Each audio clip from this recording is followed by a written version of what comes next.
B P ಜಾಸ್ತಿ ಇರೋರು ಮಾತ್ರೆ ತಗೋತಾ ಇರ್ತಾರೆ, ಅದನ್ನು ಕಂಟಿನ್ಯೂ ಮಾಡಲೇಬೇಕು.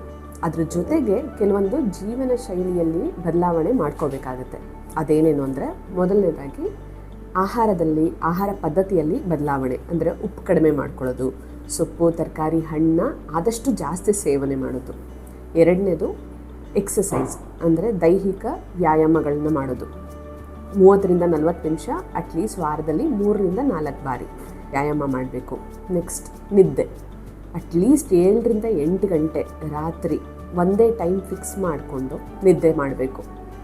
ನೆಕ್ಸ್ಟ್ ಸ್ಟ್ರೆಸ್, ಅಂದರೆ ಮಾನಸಿಕ ಒತ್ತಡ, ಆದಷ್ಟು ಅದನ್ನು ಕೂಡ ಕಡಿಮೆ ಮಾಡ್ಕೊಳ್ಳೋಕ್ಕೋಸ್ಕರ ಯೋಗ ಮಾಡೋದು ಅಥವಾ ಧ್ಯಾನ ಮಾಡೋದು, ಇದನ್ನೆಲ್ಲ ಮಾಡೋದ್ರಿಂದ, ಇದನ್ನು ಪ್ರತಿದಿನ ನಿಮ್ಮ ಜೀವನ ಶೈಲಿಯಲ್ಲಿ ಅಳವಡಿಸ್ಕೊಳ್ಳೋದ್ರಿಂದ ಆದಷ್ಟು ನಿಮ್ಮ ಬಿ ಪಿ ಕಂಟ್ರೋಲಲ್ಲಿರುತ್ತೆ.